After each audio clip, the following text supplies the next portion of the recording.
Good morning everyone. I am Abhigyan Das Gupta of class 1A. Today I will talk about Christmas Day. Christmas Day is celebrated on 25th December.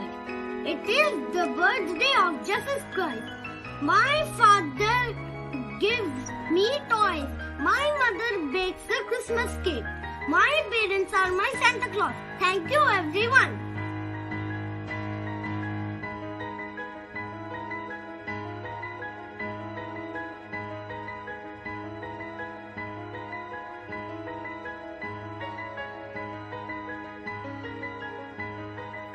Hello everyone, I am of class 1A.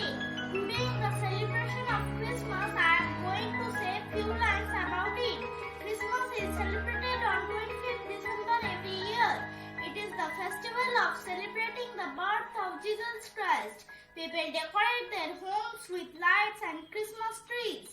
Children get gifts from Santa Claus on the Christmas Eve. People go to church to light candles and pray to God. Thank you.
One horse open sleigh.